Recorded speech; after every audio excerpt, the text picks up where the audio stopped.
Questions जो है ना हमसे बहुत समय लग जाता है बनने में, या कई बार हमसे बहुत सारे सवाल बन भी नहीं पाते। तो सर हमें ना एडवांस के लिए डर है, उसमें से जब तू अपने काम काम की बातें लिख देगा ना तो दिमाग में फॉर्मूले आना शुरू होंगे। अगर स्टेप बाय स्टेप चलोगे तो सवाल जरूर बनेगा, क्योंकि देखो वो पेपर इसलिए नहीं बनाता कि उसको आपको डिप्रेस करना है, वो आपका इंटेलिजेंस चेक करता है।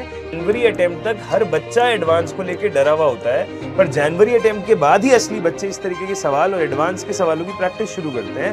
हेलो बच्चों, कैसे हैं आप सब? आई होप आप लोग बिल्कुल बढ़िया होंगे, बिल्कुल मजे में होंगे भाई।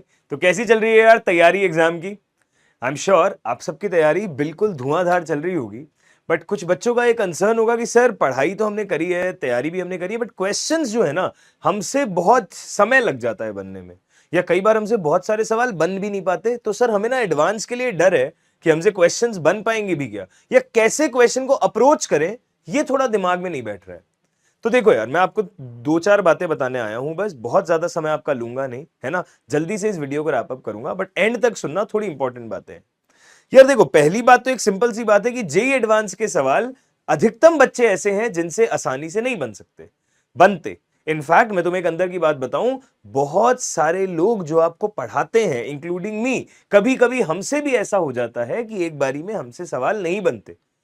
तो सर जब आपसे ही नहीं बनते तो आप हमें क्या पढ़ा रहे हो? यही तो बात है भाई, यही जेई एडवांस की ब्यूटी है कि वो अच्छे सवाल इसीलिए बनाता है, कभी कभी मास्टर से भी फंस जाते हैं। बट फिर हम क्या करते हैं, हम उसके लिए रेलेवेंट फिर थ्योरी देखते हैं। मैं जब पढ़ता भी था अपने टाइम पे, और जब मैं पढ़ाता भी हूं आपको, तो जब मैं कोई अच्छा सवाल देखता हूं कि भाई आज ये सवाल क्लास में करवाया जाए, तो दिमाग में क्या आना चाहिए? बात इंपॉर्टेंट यह है कि दिमाग में यह आता है कि जब आप कोई क्वेश्चन पढ़ें, उस क्वेश्चन को पढ़ते पढ़ते फर्स्ट चीज आपके दिमाग में यह छप जानी चाहिए कि अच्छा, ये कौन कौन से चैप्टर को मिक्स करके सवाल पूछा गया है। क्योंकि बेटा ऐसा बहुत कम चांसेस होते हैं कि जेईई एडवांस में एक चैप्टर पे ही सारे सवाल आ जाए, या एक ही कॉन्सेप्ट पे मैं बोल सकता हूं सारे सवाल आ जाए। कॉन्सेप्ट्स का मिश्रण आपको दिखेगा, और कभी कभी चैप्टर्स का मिश्रण आपको दिखेगा। जैसे thermodynamics, electrochemistry, ionic equilibrium, redox, सब मिक्स करके सवाल आ जाता है। थर्मोडायनेमिक्स, केमिकल इक्विलिब्रियम मिक्स करके सवाल आ जाता है। एटॉमिक स्ट्रक्चर, मोल कॉन्सेप्ट, और कभी कभी उसके साथ में थर्मोडायनेमिक्स कुछ भी मिक्स करके सवाल आ जाता है। कोऑर्डिनेशन कंपाउंड मिक्स करके सवाल आ जाता है। तो आपको पहली चीज दिमाग में यह चमकनी चाहिए कि चैप्टर कौन कौन से, ठीक है। तो देखो ध्यान से कुछ स्टेप्स जो हम फॉलो करेंगे। सबसे पहली बात है, आप चैप्टर और टॉपिक पहचाने कि कहां से सवाल आया है। दूसरी बात, जैसे ही आपको टॉपिक पता चल गया, चैप्टर पता चल गया, सारा जो भी सवाल में गिवन डेटा है उसको लिख दे। अब आप कहेंगे सर ये बात ना हमें बचपन से लोग कह रहे हैं, बट मुझे इस बात का कोई सेंस नहीं लगता। बेटा सेंस लगेगा, क्योंकि कभी कभी ऐसा होता है कि जब तूने सवाल पढ़ा तो तेरे को चमका ही नहीं कि इस सवाल में करूं क्या। बट जब तू एक बार क्योंकि लैंग्वेज बहुत सारी है ना बीच बीच में, उसमें से जब तू अपने काम काम की बातें लिख देगा ना, तो दिमाग में फॉर्मूले आना शुरू होंगे कि अच्छा डेल्टा एच दिया हुआ है, डेल्टा एस दिया हुआ है, ई नॉट पूछा है, तो क्यों ना मैं पहले इन दोनों की हेल्प से डेल्टा जी निकाल दूं। टेम्परेचर मुझे दिया हुआ है, डेल्टा जी निकाल दूंगा तो माइनस एन एफ ई से मैं ई सेल निकाल दूंगा, ई सेल निकाल दूंगा, सांद्रता दी हुई है नस्ट इक्वेशन से, ई नॉट निकाल दूंगा। ऐसे करके दिमाग चलना शुरू होता है। तो गिवन डेटा लिखने का फायदा यह है कि जो भी फॉर्मूले लगने वाले हैं वो आपके दिमाग में आ जाएंगे।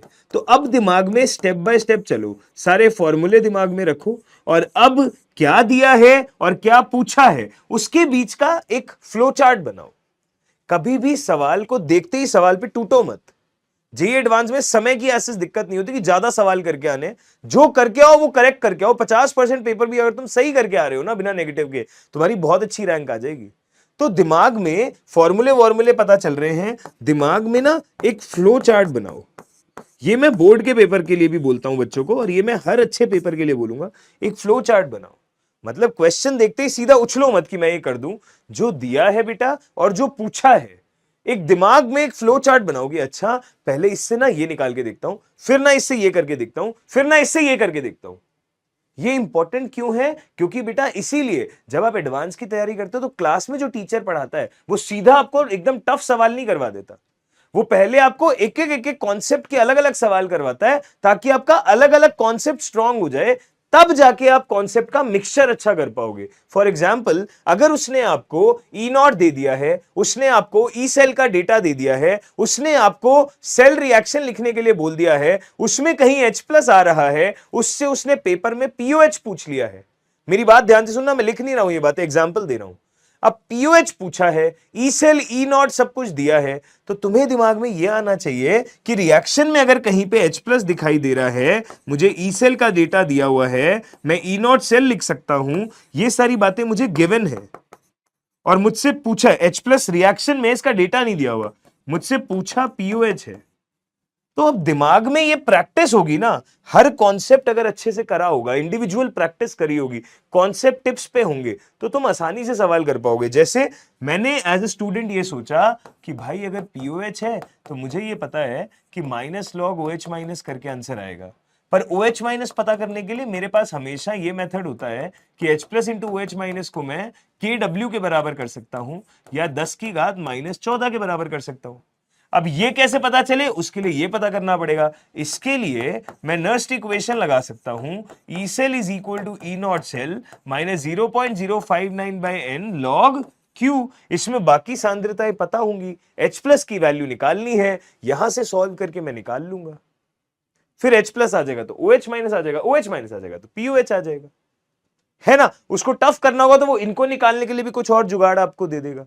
पर यस, अगर स्टेप बाय स्टेप चलोगे तो सवाल जरूर बनेगा, क्योंकि देखो वो पेपर इसलिए नहीं बनाता कि उसको आपको डिप्रेस करना है, वो आपका इंटेलिजेंस चेक करता है कि आप सीधे रास्ते पे तो चलना जानते हो, बट अगर आपका सफर बहुत मुश्किल कर दिया जाए तब तुम डेस्टिनेशन तक पहुंच सकते हो कि नहीं पहुंच सकते।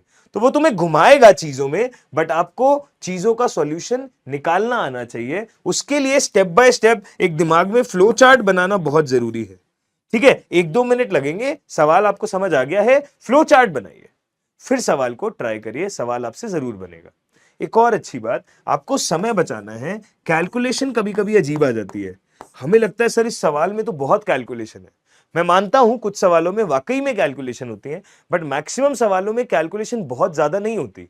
वो चेक करता है कि आप दिमाग लगा सकते हो। जैसे कि सपोज करो किसी सवाल में ये बन गया, आपके पास एक एग्जाम्पल दे रहा हूं मैं बस, 12 इंटू 97।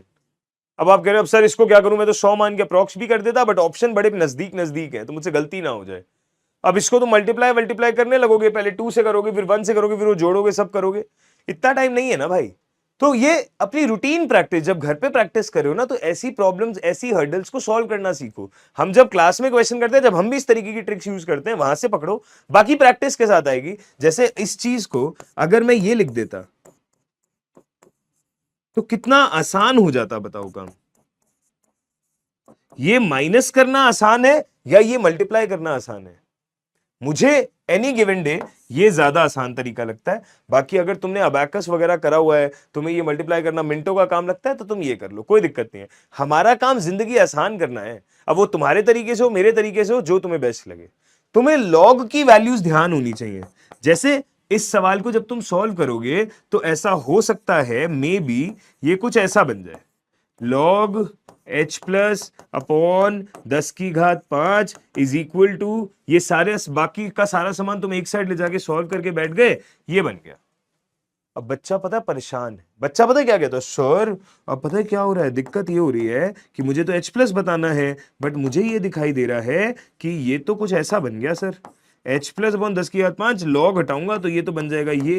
अब सर इसकी तो मुझे वैल्यू ही नहीं पता, पेपर में मेरे पे कैलकुलेटर नहीं है, मैं क्या करूं। अब H प्लस निकल तो जाता सर, मैं लास्ट स्टेप तक भी आया, मैंने इतनी मेहनत भी करी, बट अब यहां पे मुझे कुछ नहीं समझ में आ रहा, अब मैं क्या करूं। ऐसी प्रॉब्लम्स केमिकल काइनेटिक्स, इक्विलिब्रियम, बहुत जगह पे बच्चे फेस करते हैं। अब एक बात सोचो, इसी सवाल को करने का एक इजी तरीका मैं आपको बताऊं, पर ये सब प्रैक्टिस के साथ आता है। तुम ये बात ध्यान रखना, जनवरी अटेम्प्ट तक हर बच्चा एडवांस को लेके डरा हुआ होता है, पर जनवरी अटेम्प्ट के बाद ही असली बच्चे इस तरीके के सवाल और एडवांस के सवालों की प्रैक्टिस शुरू करते हैं। तो सब एक ही लेवल पे हैं, ऐसा नहीं है कोई बहुत पहले से धुरंधर बना हुआ है, पर ये छोटी छोटी बातें अगर ध्यान रखोगे, पेशेंस रखोगे, तुमसे सवाल डेफिनेटली बन जाएगा। अब ये सवाल है, इसको देखो मैं आसानी से करके दिखाऊं। अगर मुझे ये चमक जाए कि इधर लॉग लिखा है और log 2 का जो मान है वो यही होता है, अप्रोक्स 0.3010 होता है, तो मैंने 0.30 ही ले लिया। तो क्यों ना मैं इसको log 2 लिख दूं,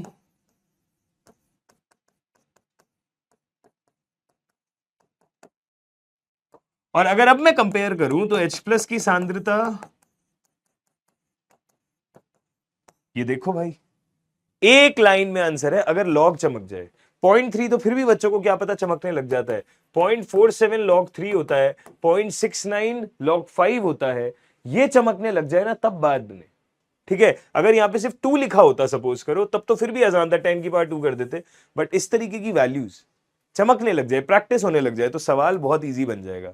और ऑप्शंस इस तरीके के दिए होते हैं और हम यहां पे फंस जाते हैं कि भाई वो इनसे कैसे बन जाएगी ये वैल्यू, तो दे दो, ये तो 10 की पावर 5.3 बन गया सर।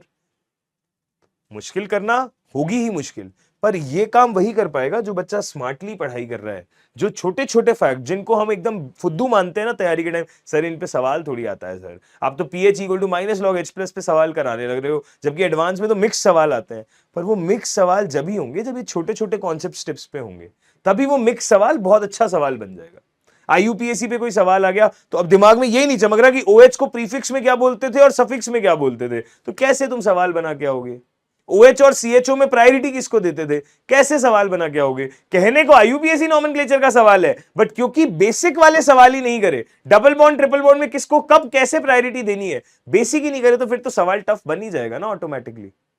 सही है, क्लियर है? तो इन छोटी छोटी बातों का ध्यान रखें। मुद्दे की बात यह है, गिवन डेटा आराम से लिखें, चैप्टर और टॉपिक पहचाने, पहचान में ही नहीं आया तो फिर तो तैयारी गोल हो गई, फिर तो कोई फायदा ही नहीं है कि तुमने कुछ पढ़ा है। और ये फंडा जरूर याद करें, दिमाग में एक फ्लो चार्ट बनाए, एक प्लान बनाए, फिर ही सवाल ट्राई करें। अगर सवाल दिमाग में फ्लो चार्ट बन ही नहीं पा रहा है कि यार कैसे पहुंचूंगा, मुझे तो कुछ भी नहीं आ रहा, छोड़ दें उसको, एक बार फिर आगे बढ़े।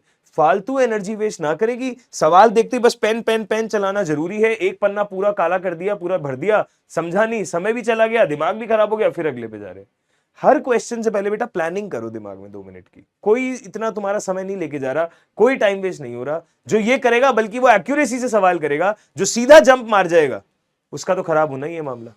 ठीक है, तो अगर हम इस पे ध्यान देते हैं तो हमारा, मेरे को लगता है, हिसाब किताब बढ़िया बैठ जाएगा। इसी के साथ मैं आज का ज्ञान करता हूं बंद। मैंने कहा था मैं सिर्फ एक छोटी सी बात आपसे करने आया हूं, ठीक है, आपका ज्यादा टाइम वेस्ट नहीं करना कि यहाँ पे कथावाचक बन के 40 मिनट का ज्ञान दे दूं। ठीक है, थैंक यू सो मच, अपनी पढ़ाई करते रहिए, ऑल द वेरी बेस्ट बेटा। मिलते हैं आगे फिर किसी नए टॉपिक पे डिस्कशन करने, फिर किसी नए मुद्दे के साथ। तब तक के लिए थैंक यू।